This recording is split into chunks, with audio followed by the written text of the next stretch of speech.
On a great Monday. It's a Monday, December 4th. We are ready for another rip-roaring episode of the Down Home Texas Small Business Show. And so we're going to give y'all a few seconds to file in and have a seat and get your popcorn and get your beverage of choice. I have water in my Santa Claus mug. Yes, there we go. Okay, so you said a couple things, and I just gotta tell you what it did to me. You said file in, and all I can imagine is having to walk along the hallway in elementary school when you have to walk like 2 tiles out up against the wall. And I was like imagining everybody filing into our show that way. And then you said get your popcorn. Are we gonna be dramatic today? Are we? I don't know. I don't know. Maybe. Probably. I don't know. Maybe. Probably not. I don't know. Maybe. I don't know. How dramatic is budgeting and cash flow forecasting and profit? Okay, well, if you're talking client scenarios, it can be very dramatic, don't you think? Sometimes, yeah. Yeah. Yeah. Yeah, sometimes. Yeah. Do you have dramatic clients? Yes. Maybe it's a question you want to answer live, huh? Okay, but you have to think about my personality and the people who would mesh well with me. They obviously have to be dramatic. Yeah. Well, Yeah. yeah. Do you think I'm Semi-dramatic. dramatic? I mesh well with you. Do you think I'm dramatic? Yeah. Not in a bad way, but we are definitely dramatic. Oh, she says dramatically. She claims she's not dramatic. Theatrics. She's putting on theatrics. I know, right? Okay. All right. I'm going to find the intro. Okay. Let's roll it. Let's get going. Here we go.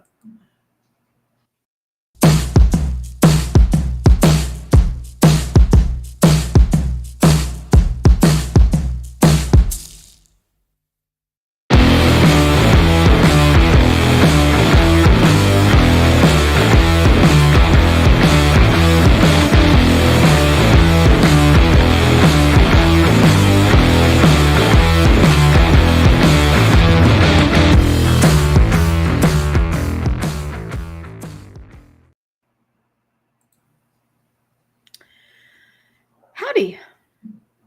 Hey, y'all. We're back. Hey, y'all. We're back. It is episode 4 of the Down Home Texas Small Business Show.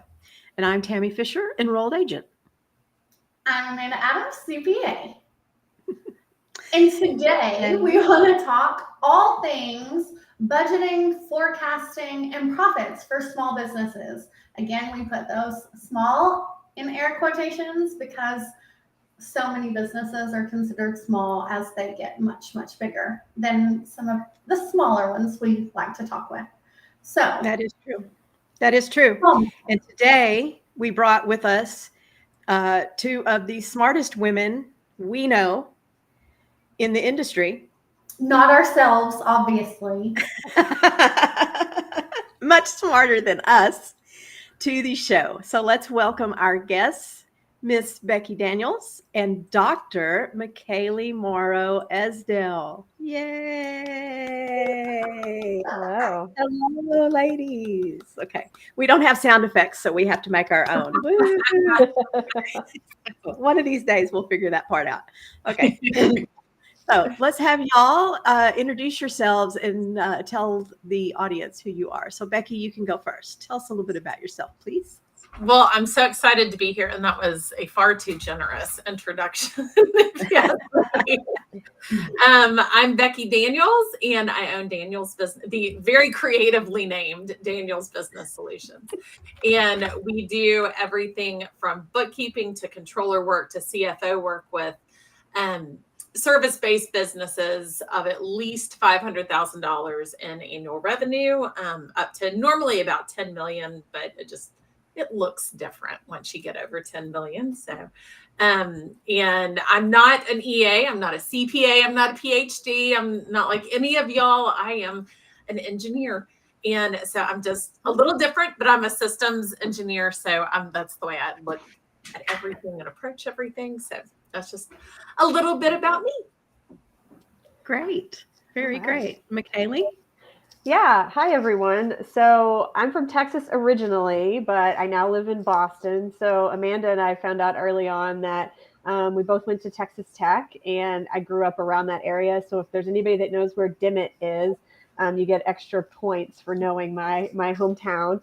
I am the owner of Fintuition Advising, and it's just me, but the royal we, tax advisory and tax compliance.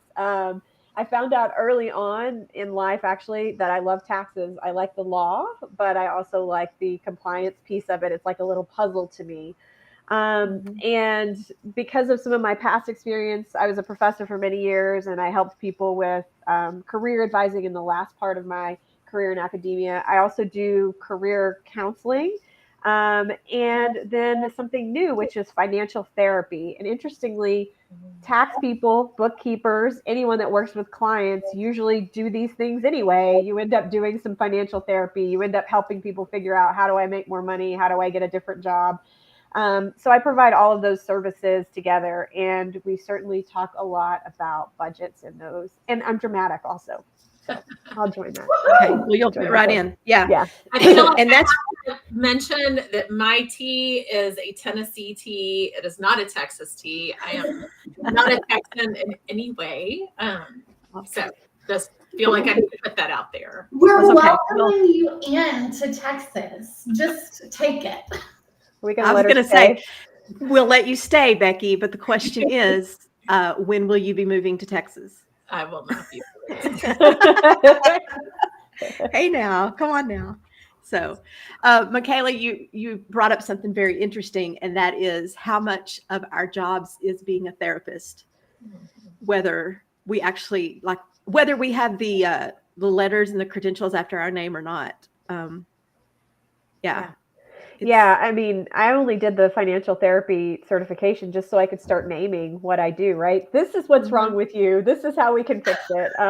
Totally, right? But yeah, it is interesting because I think some people just see accountants, CPAs, bookkeepers as just this kind of singularly focused, only knows about the numbers type of person, but that's not what we do. We deal with you through all of your life events, through your births, through your deaths, through your divorces. And so there is a lot of drama. I have to agree with Amanda. There's a lot of drama, whether people want it or not, it happens. There is. And because what we deal with is so closely tied to every part of somebody's lives, we also find that we hear a lot of secrets, and we hear a lot of things coming from people that they don't tell everybody else, that they don't even tell the people that are closest to them, but they'll tell us. Or their hairdresser. Right? Oh, I had a Or client. their hairdresser. I had a client a couple of years ago who said, my wife would die if she heard this conversation. I had to be like, Right? listen, you need to have this conversation with her. Like, because things were going very poorly in his business. And I was trying to, come up with some solutions, but they weren't looking like there were too many options. And I finally was like, you're going to have to be honest with her, or really bad things will happen. So I'm excited, Michaela, to learn that there is a financial therapy certification, and that's what I'll be Googling when I get off. I know everybody's going to be a financial therapist by the end of meeting Michaela. Yeah. It's but you are right about that. People open up to you because they seem to look at us like we're a lawyer or something like that, and that they can just tell us anything without any recourse. And sometimes I have to remind clients, if your spouse is my client also, I need to share these things with them if it affects them. And so, yeah. Yes. I had to disengage not too long ago from a situation where there's a divorce happening, and I can't be involved anymore because of that. So, there's two sides fighting each other, and I can't be neutral. Yes. So, yes. And that's like, I have someone that I really like him, and I go to church with him, and he has approached me to come potentially work with him. And I told him, I said, this might work out, but you need to understand, if I know you personally, it is a totally different sort of set of circumstances that I have to make that decision with. I can't just be running around knowing everyone at church's finances. That is not healthy Right? for anybody. Wait. So you're not putting on a budgeting Right. workshop at church?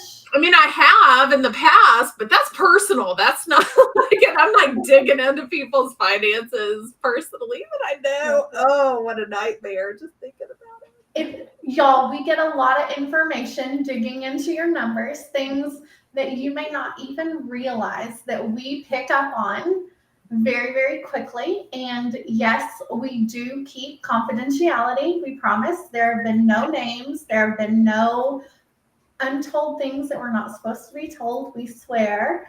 But the things that we come across, like McKaylee said, are actually pretty dramatic. Very. Very, Yeah. they can be. So let's dive into budgeting.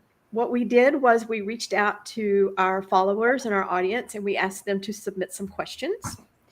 And so we got a few good ones. And Amanda, what do we have up at the top of the list for budgets? At the top of the list for budgets, so we're not going to jump right in with a question yet, because we want to lay some foundation. So we want to talk about things that are important to know before you start budgeting. So guys, are there any tips, hints, tricks that people need to know before they start budgeting? Like where would you tell them to start? Go ahead, Becky. So I don't love budgets. I really prefer to look at it more like a forecast, because in a lot of ways, and I always talk about the difference between a forecast and a budget as with brown bananas. So you know how many bananas you think you need before you go to the grocery store. You buy the bananas, but inevitably you have bought too many or too few bananas, and there's no way you can possibly know the actual number of bananas that the people living in your home will eat over the course of a week or in the correct time frame or whatever. And that you might get some yellow ones, you might get some that are a little greener to stretch it out, but you will not get this correct. There's no way to get it correct. So I always start with that so that people don't think the budget is something that is just the most firm document in their business and it cannot be moved away from. So I like to look at it and think of it more in a forecast. And I always try to work with my clients to come up with a best case, worst case, and most likely case for the revenue end. And then we can see what that means for the expenses and the costs, goods sold, and everything like that to do the best we can to reach their ultimate profit goals. And part of that is making them come up with what would have to happen to have that best case scenario or the worst case scenario or the most likely case. And that it changes the conversation, because then we have to take out, certain overhead items. If we're in the worst case scenario, we have to multiply certain overhead items to be in the best case scenario. So figuring out how all of that happens is the biggest thing. But I think more than anything, understanding what has to happen to get these different revenue levels, in my opinion, is the thing you have to understand before you do anything else. Wow. Okay. So first of all, I love that analogy and I'm stealing it, but I will give you credit. You're right. The only way you know how many bananas are going to be eaten is if people in your house don't like bananas, and then it would be 0, right? And then you shouldn't be buying bananas. That's a different story. So I love the way you talked about the best, the worst, and the, likely scenario, because one of the things that I talk with people about is the idea of recency bias, right? and you think that whatever just happened is what's going to keep happening. And so if you had a really good year and you think that's going to continue, is that actually true? And so I like to encourage people, you need to look at your historical data, but you also need to pay attention to what's going on in the world and those kind of macro factors, plus the micro factors of your industry and your location, to think about, are those things realistic? Because not only do you have the recency bias, but you also have, especially if you're the founder, we see this all the time with biotech firms, the people that own shares, they're like, I'm not going to sell these even though they're worth nothing, because I know we're going to get FDA approval, or I know this is going to happen, because they're so invested in it that they're just sure that it's going to be really successful. And maybe it is, but that's not a good way to do forecasting. And so bringing that element of realism in it and having a more neutral third party like your accountant or your bookkeeper or the person that's doing your taxes is really important. Don't just tell me, I know this is going to happen because this is what we've always done, or this is what happened last year. Yeah. So, because then they always end up at that best case scenario. And what happens if you don't reach that? Always. And that's Always. the first time I'm approaching it with people, I always say, let's pretend you sell hand sanitizer and it's March 2020. And then I say, now let's pretend you sell handshakes and it's March 2020.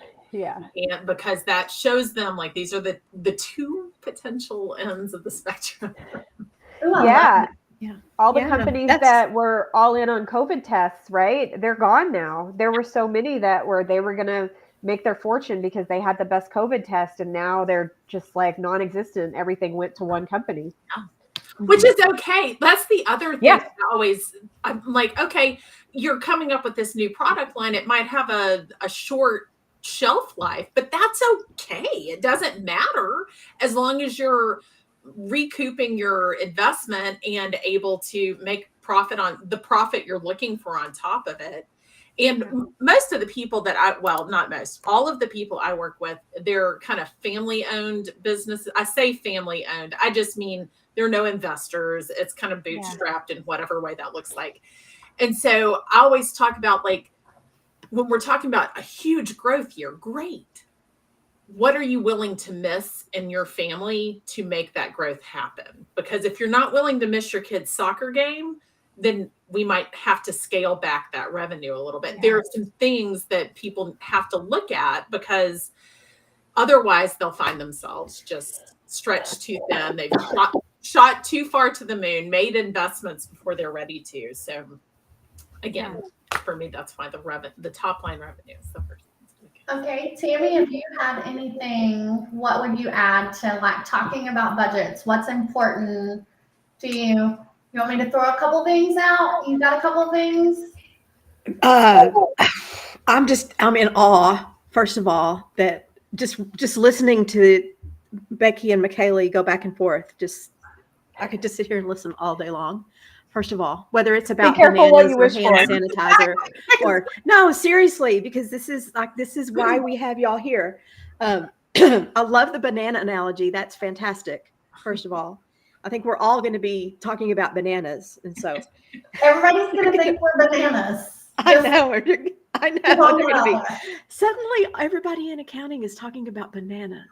So anyway, it's the perfect snack. It's a perfect snack. So no, that's good. And I like that. And I like what y'all are saying. You can't build this out and it's set in stone.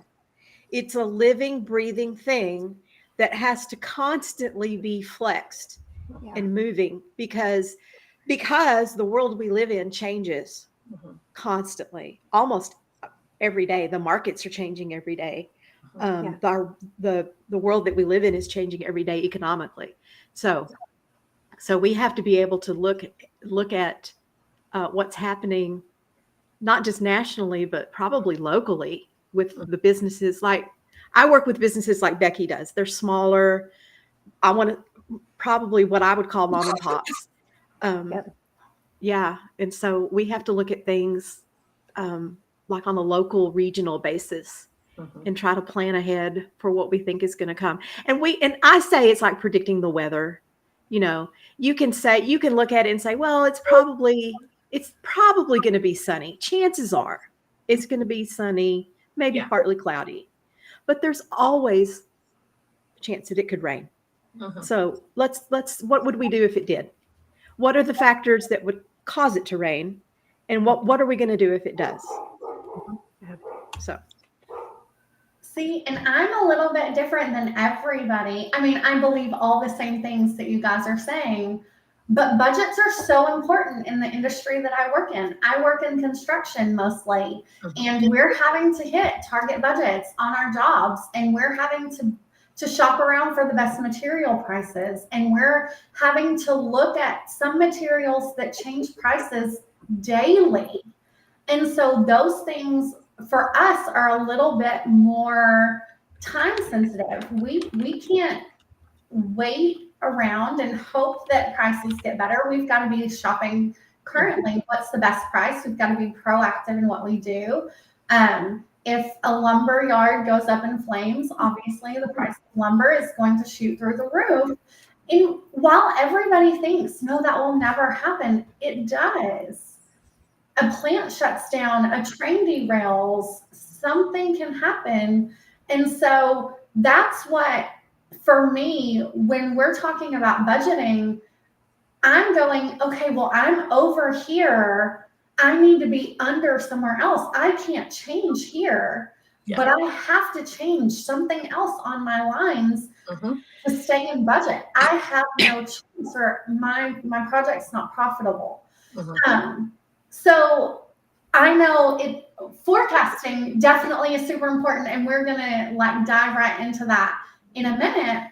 But one of the big things I'm gonna say is it's industry specific. If you're working in a more volatile industry, your budget may matter more. If you know your cost and they're not changing, a budget may not be necessary for you.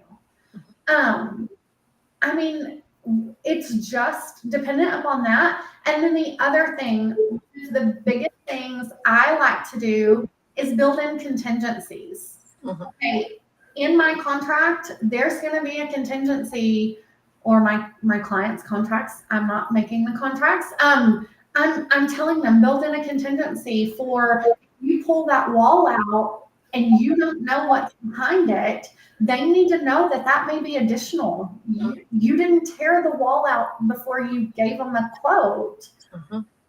Sometimes there are things that we can't see that have to be accounted for. And so, again, mine's kind of a trickle down effect, a couple layers to get to a customer, and really going, hey guys, your budget for your personal project can't even be set in stone. Because if you have $89,000 to spend and not a penny more, we might get into some trouble, and you might need to rethink your budget. You might have to cut out that ornate, I don't know, sink top. You just might not get to do that anymore if the wall behind the city is rotten. So, I mean, budgets are super important in my world, in construction, but it's kind of sounding like they're not for everybody. And that's why it's industry specific, right? I think we can all kind of go back to, is it the standard for your industry that you're working in? So I think I would say, I think budgets are still important from the perspective of keeping people on track. So I mentioned biotech earlier. You know, any startup company that's getting funded, their phrase is always, "What's your cash burn?" And I hate that phrase because it makes it sound like you have to spend the money, right? You got this money, you have to spend it. And too many founders don't think about, how many days do I have left that I can continue to operate? Because Amanda, just like with a construction process, if you run out of money, you're out of money. You're like shit out of luck, right? That's it. You're done. You can't make payroll. You have to fire people. And so, but a lot of folks in those, and maybe this is the next thing we can talk about, a lot of folks in those don't like to budget. They don't like to think about that. And they don't like to hire someone and spend the money that's wasted money on that non-value add, in their eyes, service, for figuring out what should my budget be. Let me keep clean books, all of that type of stuff. And so if your budget is a living, breathing document, then the question becomes, how do you convince your client that they need to consistently engage in this task that they hate? It's the last thing on their list, and they'd rather be growing their business. So I don't know if that was the direction you were going in, but that is the biggest issue that I find with my clients. I agree so much, Michaela. And I think for me, not to bring the room down, but when my mother had cancer, I started then making decisions 3 steps down the road instead of the very next step. And that wasn't always perfect. It wasn't always exactly right, but it kept me from making more emotional decisions and instead the decisions we really needed to make. And that's when I learned the value of that. And so the way I see a budget or a forecast or anything like that is kind of setting up guardrails and parameters to where when things are going poorly or when things are starting to trend down, you've already made the decisions of what's going to have to be cut. And that way you're not making emotional decisions. You're making the actual right decision for your business. You know you're going to live to see another day instead of just make it to next week. Mm-hmm. Yep. So, guys, how important are budgets then? So, what would be some of the reasons that budgets would be super important? Yeah, I mean, I think for the things that a little bit of what we just mentioned, I mean, one, when you talk with a lot of these family-owned or smaller business, they might not even have control over their own personal life budget. And it's not always true, but you don't find a ton of entrepreneurs that want to be spending their time looking at the money side of it. They want someone else to take care of it. So there are some, right? Like us, we're all entrepreneurs, but we're different. And so you're now asking someone who might not even have their own personal finances in order to do this for a business and potentially for things that they don't necessarily understand all the ins and outs of. So I think it's extremely important, and it may start with some discipline on the personal side first before it comes to the business side. I'll bring up financial therapy again. Sometimes there's some stuckness that happens there that people are too proud to feel like they need to have to ask questions like, I built my own business. I'm running my own business. I don't need someone telling me, how to make a budget or what to do with my money, or how dare the bank ask me for forecasts or whatever. And so you have to get past that too. But I feel like if as a business owner, you don't know your ins and outs and you could just call it cash flow. If you don't even know your cash flow on a monthly basis or maybe a weekly basis, you're not going to be around for very long unless you have a lot of cash in the bank or you have a product that just sells itself with no work. So yeah. I still think they're extremely important. Absolutely. And I think a good entry point for business owners who are averse to getting involved in the finances is really, Amanda, what you're talking about, specific projects. Because in construction, that's what I have one client who does these major events that are hundreds of thousands of dollars. And he may not want to talk about the budget for the entire 2024 fiscal year, but he does want to talk about the budget for this specific project, this specific event. And so being able to find that entry point where you are comfortable with looking at it, and in your personal finances, that could be looking at, your budget for Christmas or your budget for your vacation or whatever, where it's not quite as overwhelming as looking at how much am I spending on shampoo for a month, but instead, like, what do I need for this one finite thing that I'm planning to do? And I think that can, when that's successful, when you're able to see how that goes and show them how that has gone, then it tends to become addictive. The idea of knowing what's going to happen and knowing how they can manipulate what's going to happen, I think really, I need to do this financial therapy thing, Michaela. I'm going to be asking you about it. I mean, yeah, because so many people have a mindset, depending on how you were raised, but so many people have a mindset of, I'm not good at this. I'm not good at money. And a lot of people saw their parents and their parents said, I'm not good at money, or we're not good at money. Or there's just these habits that are established early on in life. And by the time you get to be a certain age, you feel like you can't break out of those. And unfortunately, if you want to own your own business or be, a CEO or someone at those top levels, it's hard if you don't have those good financial habits. And I see this reluctance, and I like the idea of starting with smaller projects. What I have clients do is just to go look at their bank account every day, whether it's their business bank account or their personal bank account. And they look at their credit card every day, and they look at every transaction, and then they think about how it makes them feel, which sounds very touchy-feely, right? And kind of woo-woo, but it actually works because different things make you feel a different way, right? Spending on shampoo feels different than spending on a vacation, but they're both things that you want to do. And the same way in a business, spending on payroll might feel different than spending on, I don't know, whatever your cost of goods sold is. And so there's some of those things that you can do to make people really realize this is what's happening. And it's not that scary. I can go and look at it and it's not that scary, but it just seems so overwhelming initially, like a budget. Oh my gosh, I don't want to do that. It's this big process, but you can start with really small steps. Wade into the shallow end. Yes. I love that. That's really like the Christmas, the small projects, that doing it in a small but meaningful way to build the habit is super important.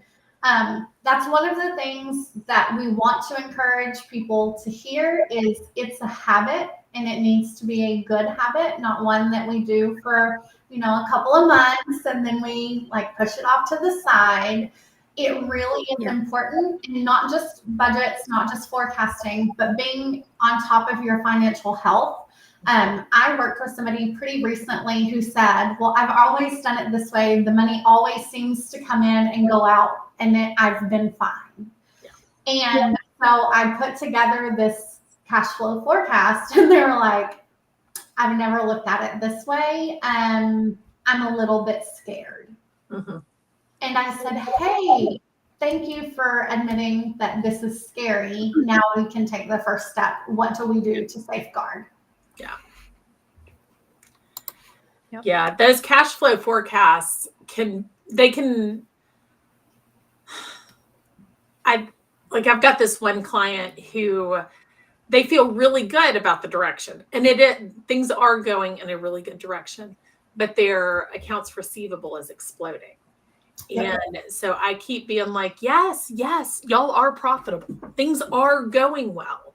But if you don't start getting people to actually pay you for the work that you're doing, then it's over. And that's in the kind of screenshot, so to speak, that I use to really work with my clients and show them everything. There's a days payable outstanding and days receivable outstanding, and showing them what that looks like when it's winning and what it looks like when it's losing. Almost every entrepreneur is competitive deep down in their soul, and showing them that as winning and losing has like set fires in people's brains in the funniest little ways. And it's always entertaining to me when I can see that look in their eyes and they're like, whoa, yes, I'm going to win that. Next month, we're going to come back here. Next month, I'm not losing to accounts payable. I know. Amanda and I, that's one of the things that we talk about is, first of all, invoice due dates. Mm-hmm. Okay. 30 days, due in 30 is terrible. Mm-hmm. Yeah. It's a terrible practice. And then accounts payable, when you get an accounts payable, a bill due and it's due in 30, but paying it now. Mm-hmm. If it says it's due in 30, wait until the 29th day. I mean, and she's over there going, but no, they want to pay it now, and I can't get them to understand. why don't they just hold on to that for Well, and it's till the end of the month? It's two sides of the It same goes- coin, because It's two sides of the same 30 coin. days Exactly. is long enough to forget it exists, and that's why Mhm. you're not getting the money in 30 Yep. days. Right. And then Right. it's also far too far out to remember, like when it's your payable, to remember to pay it. And there are too many ways today that you can schedule payments to occur, like so you can have the feeling of paying it without and getting it off your plate without the money actually having to leave your account. Like you have Love to do those things. Thank you. Yes. Yes. Yes. That is so true. I auto pay on the due date. Everything auto pays on the due date. Yes. Yes.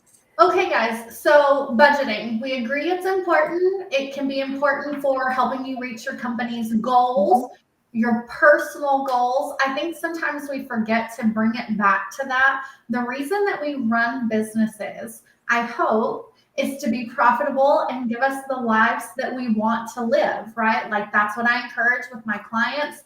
I would assume you guys are also encouraging that same thing. If you're not running your business, it's running you.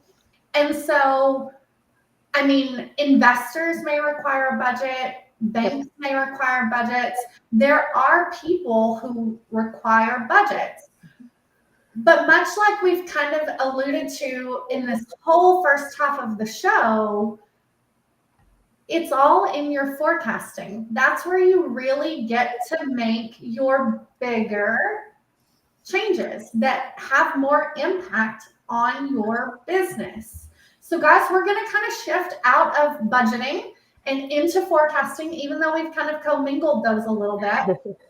But what is the point of forecasting? Why do we do it? We've talked about budgeting. We know why we do that. Even if we don't necessarily like it, it's helpful.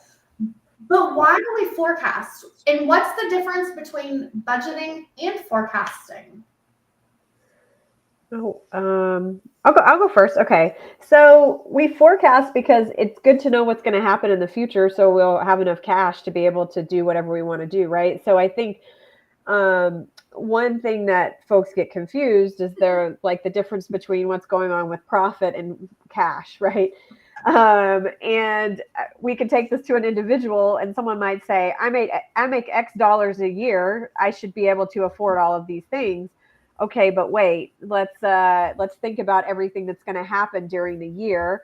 And maybe you have a budget that you try to stick to, but with a forecast, it might change in month 2, right? So let's say you're a family and you've budgeted X number of dollars for medical expenses during the year. And then all of a sudden I don't know, maybe speaking from experience, your 11-year-old breaks their finger. And now all of a sudden you have a lot of out-of-pocket medical costs, right? That's going to screw up your budget, but then it also means, okay, now I might need to change my forecast for the rest of the year. Maybe I need to bring in some extra cash somewhere because I'm out of pocket that money.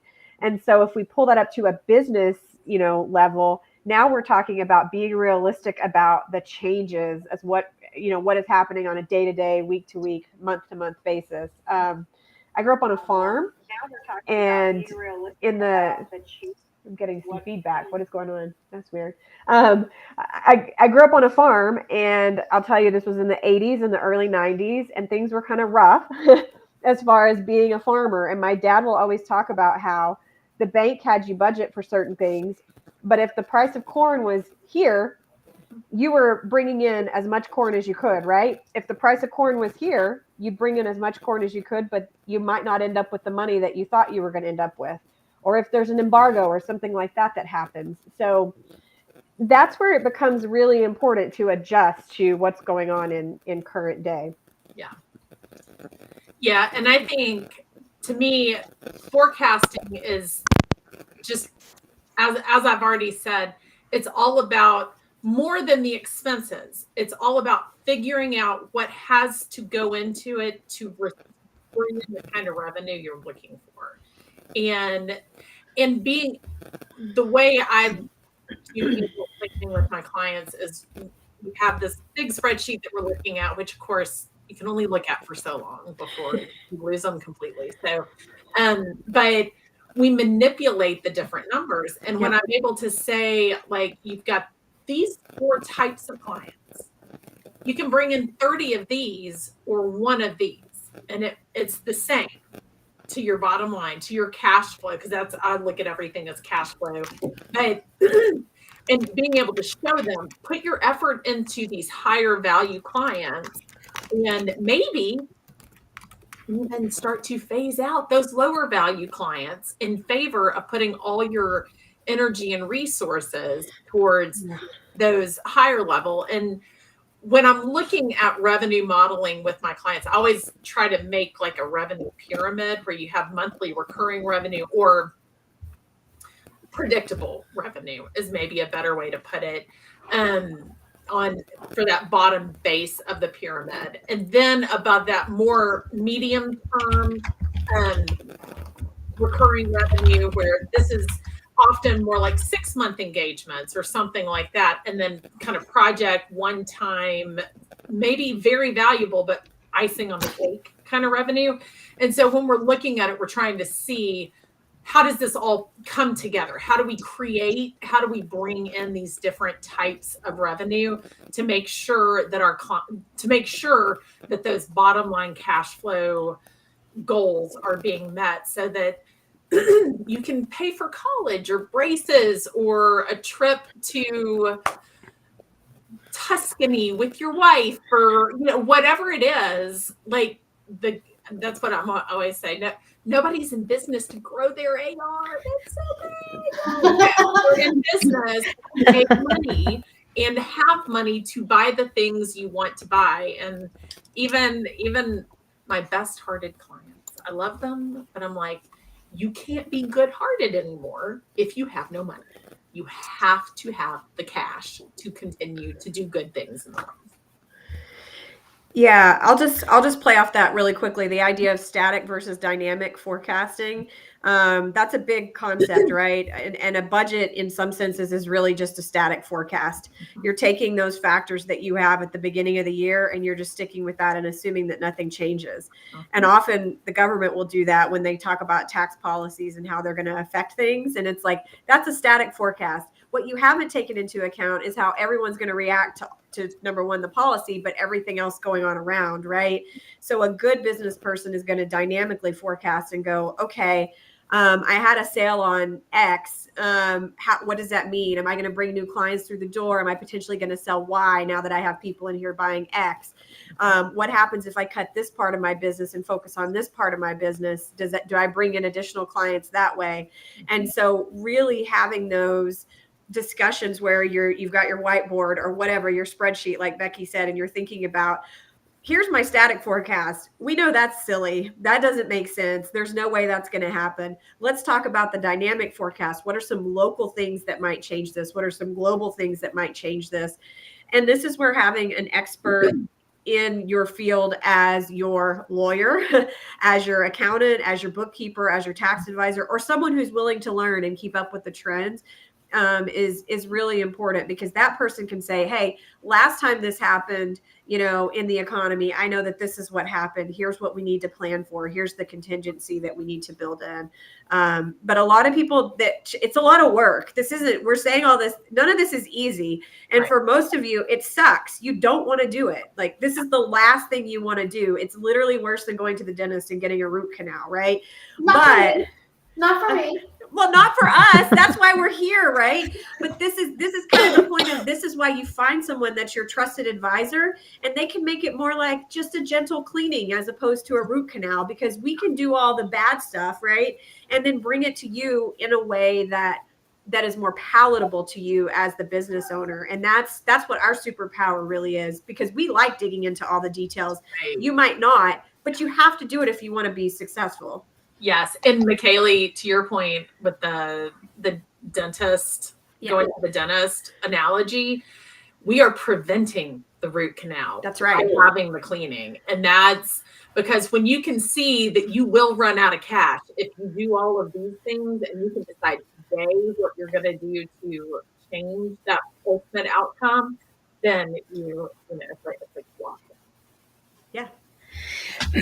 So do either of you have any a technique or a secret tip that you use to ensure that you have forecasted accurately? You cannot forecast accurately. That's just the bottom line. It doesn't matter. Doesn't matter. No, I'm not trying to step on your toes, McKaylee. No, go ahead. Go ahead. I agree. For me, as a systems engineer, I start with the tiniest little system, like you, the entrepreneur, the owner of the business. And then we go further and further out until we truly have one input and one output in the system. And only then can we really look at it and say, okay, if these are how can we increase inputs, or what are the additional inputs that we could have to bring more in? And then how are we going to manipulate everything? My favorite thing in school was simulation modeling. And so that's all it is. People will be like, how'd you get into accounting? And I'm like, widgets in, widgets out, dollars in, dollars out. Exactly. But to create that output that you're looking for. And all it is it's a system. And understanding what's going on within that system and all the different things, to McKaylee's point, that will change, whether that's, we've been having a drought here in Tennessee, which never happens. Like, we're basically a rainforest, but it's been drought stuff that changes a lot of things. Yeah. So figuring out all the different things that could change and how you're going to shift levels of other things to still reach that same output. For me, it's a system of spreadsheets that work together, but it's not just a magical trick I can tell somebody. There are no unicorns. There's nothing. So I'll bring in something nerdy since you brought up engineering. So there was a nerd, McKaylee. Yeah, I mean, I'm a nerd. I'm gonna nerd out on you guys for a second. So there was this statistician. His last name was Bayes. All right, and he had this famous theorem. It was the Bayesian theorem. All right, doesn't even matter about that. The part that's most important is that his whole idea was, when you put new factors into the model and you see things change, you should update your beliefs based on that. And that's actually one of the hardest things for human beings to do, because we are so set in what we believe. Our brain gets set in patterns and routines. We like routines. We try to filter out anything that's potentially different because we don't like it. It upsets homeostasis. But what Bayes said is, when you see information that changes, something from before, you have to update your beliefs based on that. And so I try very much so to live my life like a Bayesian. If something happens and I'm like, that doesn't make sense, it hasn't been like that before, I actually investigate and try to figure out, how does that change things? And it sucks. It's really hard because it's much easier just to ignore all the crap. But it makes me really good at some of the things that I do, which is solving puzzles, right? And sometimes our clients are good at that and sometimes they aren't. But my secret is I just gather as much information as possible, and I don't discard something just because it doesn't fit my previous belief system, right? So like Becky said, it always rains in Tennessee, but then it doesn't. So what does that mean? And what does that mean for businesses, right? Just because it always rains doesn't mean it's going to keep raining, right? And so I think being able to instill that in our clients and instill that in ourselves is super important, because it helps us keep an open mind to changes that might be happening even before they happen, right? And then just reading the local newspaper, reading the national, and it sucks. The news sucks. It's shit. It's just a total hellscape out there, right?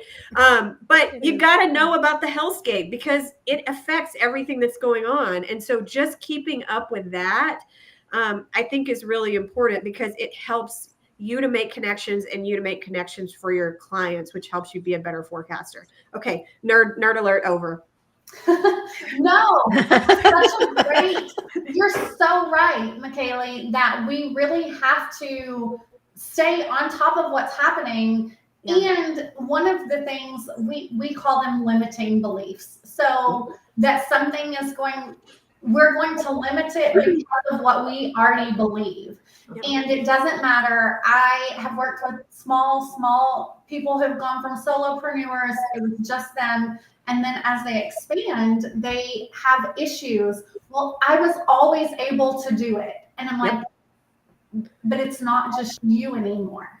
Yep. It's no longer just you. Somebody else doesn't do it the way that you do. They are not as productive or as efficient. There are going to be changes when it's not just you anymore. And so in their mind, I'm going to double because I've added a second person. And I'm like, you'll be lucky if you get like an extra 25, 50%. Yeah. But in their mind, they doubled. And so really making sure that we're being, I don't know, realistic with what we're saying, what we're thinking, what we're assuming is going to happen. That's super important. Be realistic in your expectations. We all have them as much as we don't want to have expectations. We do. But for those of us who are trying to get somebody new into forecasting, we've all said it's not easy.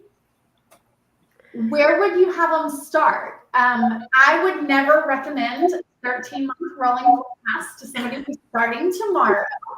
So somebody, when I say 13-month rolling forecast, they're probably like, what the hell does that even mean? So guys, where would we start? Realistically, how do we get started in forecasting? Yeah, I'll go simple, and then I'll let Becky maybe expand. I go as simple as, just if you've never even touched it, just figure out what's happened in the past. Look at the past year if you can. Maybe that's too much. Maybe just the past month, with that exercise of just start paying attention to what you're doing every day and what's seasonal. Obviously, every business has seasonality, right? So we know we have to do a comparison, year to year, not month to month. So there is going to be some of that. But I think just starting as simple as, let's just talk about 1 month, or let's just talk about one thing, right? One product, one expense, one whatever it might be, just to get their feet wet. And that's exactly what I was going to say. I like to say, let's pick one thing that we're going to focus on for the next month, 2 months, whatever time frame we want to look at. And let's give it a leading KPI and a lagging KPI. And then after that period of time, we can see how well we've done in planning and executing and going forth. And then again, it's with those little tiny bits, it becomes addictive. Then they're like, well, let's do 30 leading and lag. No, that's not how this works. We're not doing that. But it gets them excited and makes them, one of the words I use a lot when I'm describing the way I work with people is, I want people to feel empowered in their business finances. I want them to feel like it's not something happening to them, but something that they are pushing forward and controlling. And I feel like when you can give them those little successes, it makes them be like, well, let's see what else we can do. Yeah. I mean, that's where my firm name came from, Fintuition, right? Build your financial intuition. And I think part of that is incumbent on us to be teachers when we're working with our clients, and not try to be subject matter experts, because they wouldn't be working with us if we weren't subject matter experts, right?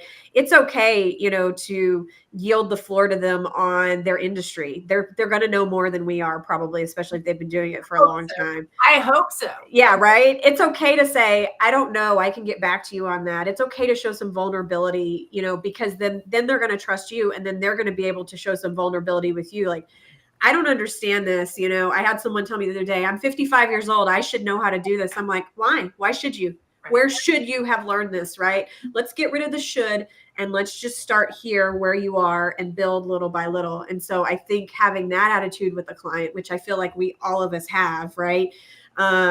It becomes more of a partnership, and it's more valuable for them because they feel like they're included in the process, rather than just having you kind of come from above and say, this is what we shall do, which never works. Yes. And that's right. To that point, McKaylee, I'm constantly saying no judgments, just observations. Yep. And just reflecting back to people, this is what's happening.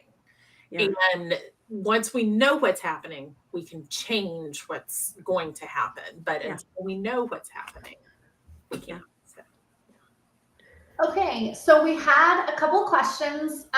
One from somebody, they posed a question to us, should we be forecasting for like retirement?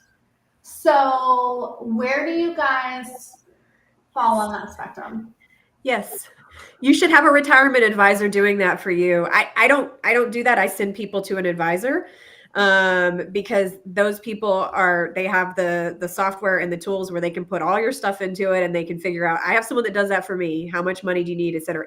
Absolutely, you should be, because sometimes if you've been doing things and saving for a long time, you have more money than you think and you're in a better place than you think.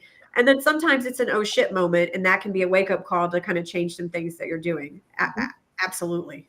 And on top of that, in case their question is actually more, should we be forecasting our business to the point of retirement?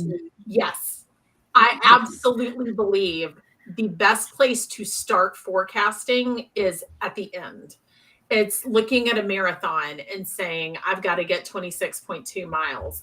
How do I want to finish it? And working your way back to understand where you need to be today and where you need to be next week and 6 months from now. And granted, that's a little granular, but understanding those break points towards the sale of the business. I had a meeting with a client a couple of weeks ago. He and his partner have a booming business, and they both take at least one day a week off, and they're bringing home plenty of money to meet their family obligations, and they go to all the extracurricular activities. They do it all. And he was like, I think I'm going to want to sell in 5 years. Now he's like 35 years old.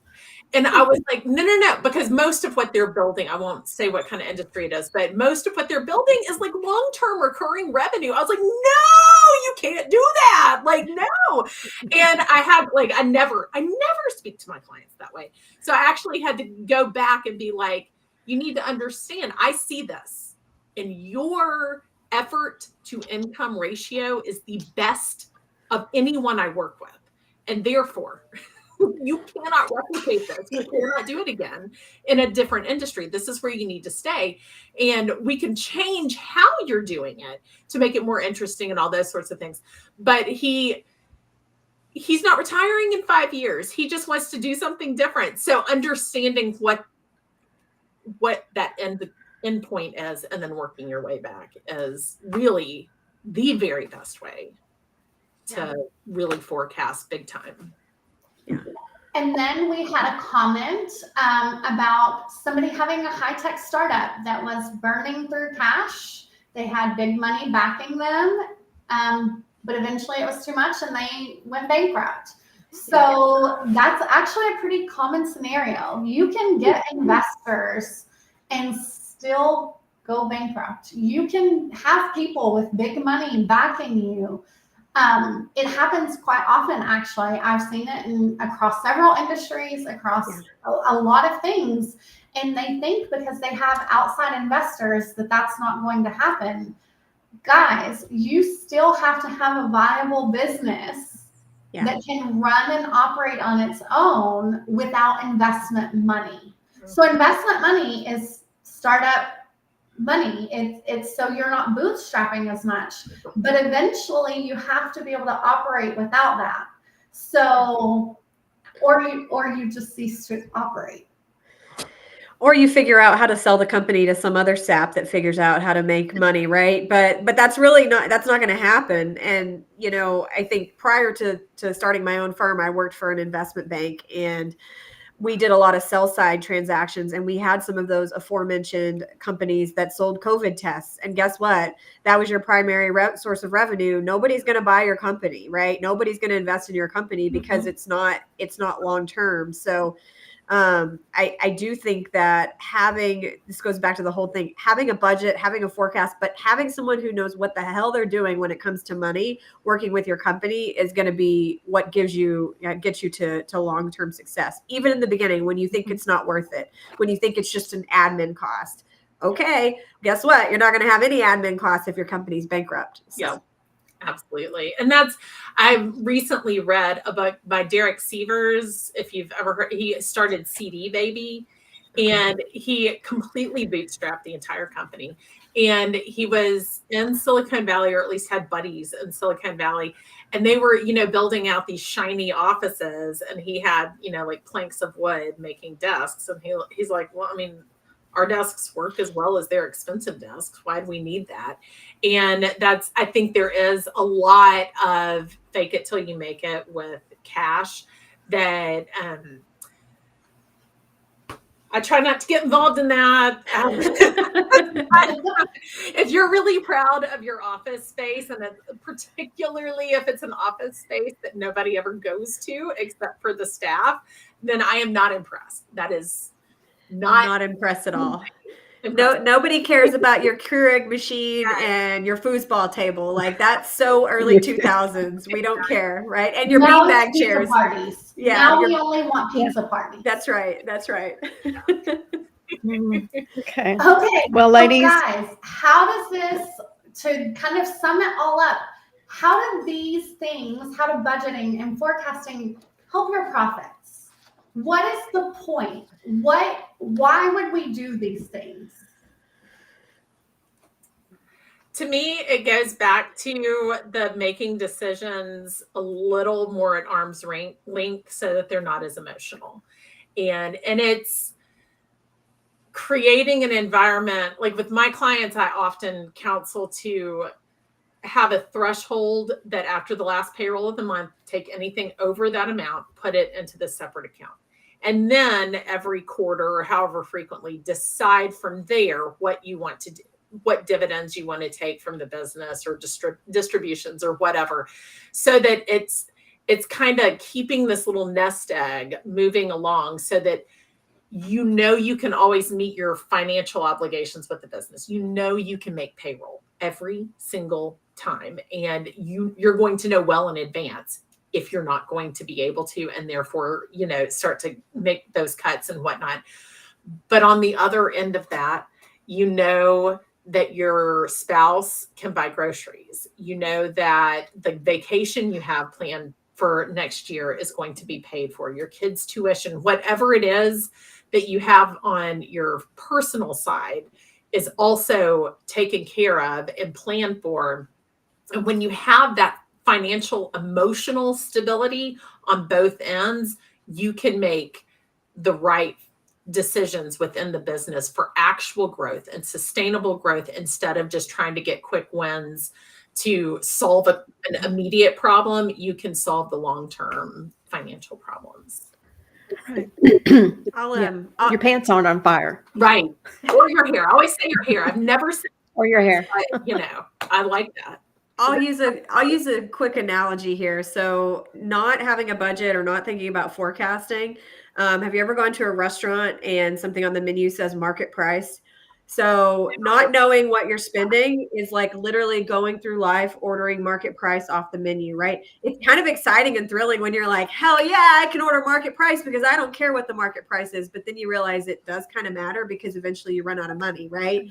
And so we could say a blindfold, whatever, but I like thinking of it in that way. You look at the menu and it says market price and you go, I have no idea what this is, and I don't actually know if I can afford it or not because I don't have all the information that I need. So a budget and a forecast gives you that information that you need for those numbers to actually appear where they should appear, and you can make good decisions.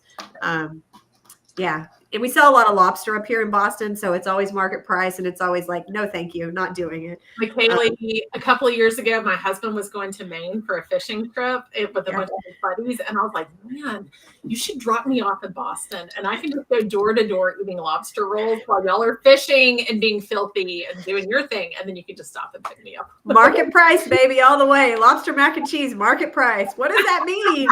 I Right. don't know the spot price of a lobster. Like, I'm really scared about this. Oh my goodness, we can't even get into spot pricing. I think we would lose. I know, right? I know. We would lose them. Okay. Okay, well, we are so grateful for the both of you and Thank you. your Yeah. expertise. You guys have brought in some amazing analogies. Again, we're gonna all be talking about bananas. If y'all see this and all we talk about is bananas for the next few months, we're sorry. And lobsters. Yeah. Lobsters Well, go together. Exactly. Like, what if you're buying bananas and it's market price? You don't know what you're spending, but some of them are going to go bad if you buy too many. Like, you're making way different decisions. Yeah, it's true. It's true. it's tomorrow's LinkedIn post for somebody. It's tomorrow's Y'all check them all LinkedIn out. post. Okay, so with that, does anybody have any parting wisdom, last words, last thoughts they want to share? Last little grain of wisdom for our small business owners and entrepreneurs that are out there listening and watching. Oh, Yeah, go ahead, Becky. Tidbit. Go no, ahead, you Becky. go first. Okay. Give them a little tidbit. And tell them where to find you. Oh, okay. The little tidbit is not really a tidbit. It's find someone that you trust to help you with your financial life and be vulnerable with them, be open with them, and be honest with them because they can't help you otherwise. Where can you find me? Fintuition Advising, Michaela Morrow Esdell. I'm on LinkedIn. You can find me there commenting on Tammy's posts and Amanda's posts all the time. If you or someone you know needs financial therapy or you want to become a financial therapist, let me know. But yeah. Good deal. My little tidbit would be going back to that leading and lagging KPI. Pick one thing that you want to improve. And it's the similarities between like health and fitness and financial health and fitness, like it never ends. And just like you might decide your weight or your waist circumference or whatever is the thing you want to track, pick one thing in your business finances that you want to keep track of and find the ways that you can change it for better, just make it different. And then take that little bit and grow it and grow it. And you can go to my website, but it's wildly out of date. And I haven't looked at it. I mean, I should probably do that, but mostly on LinkedIn. I'm Becky Daniels, and I'm always around making stupid jokes but bananas analogy. I say bananas all the time. I'm making College football. yes. Analogy. I need to write one about how much did Alabama have to pay to get into the college football playoffs, but that's Yeah. And why do we have to That's see? what I would And then burnt orange. Why do we have to see the burnt orange? I don't even It's really know. just- Not your burnt no, orange. we're not burnt. We're not burnt. We are Pantone 151. That's true. That's My true. husband is an American history teacher, and he loves to say the Texans are misplaced Tennesseans because that's largely like even. Do y'all know Sam Rayburn? Like, I'm sure you've heard of Sam Rayburn. Yeah. He's my grandfather's first cousin. He was born in the farmhouse next to my grandpa.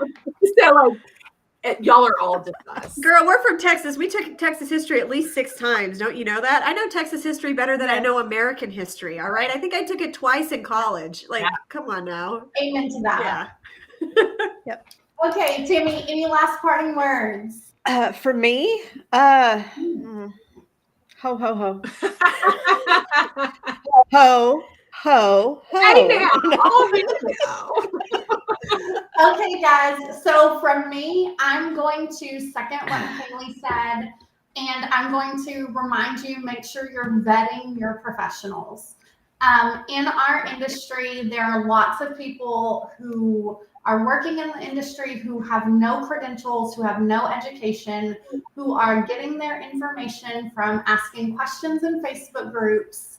And while we support small entrepreneurs, we want to make sure that we're supporting them in a healthy manner. So vet your professionals.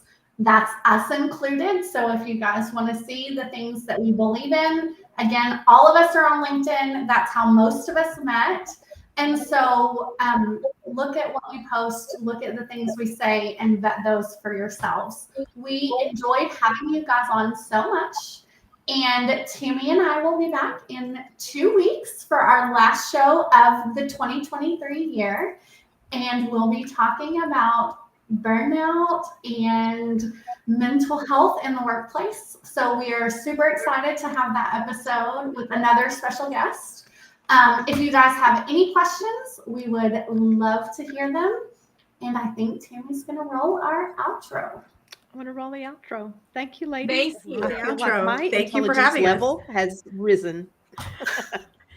That's the goal. Bye, everybody. Have a good Bye. day. Bye, y'all.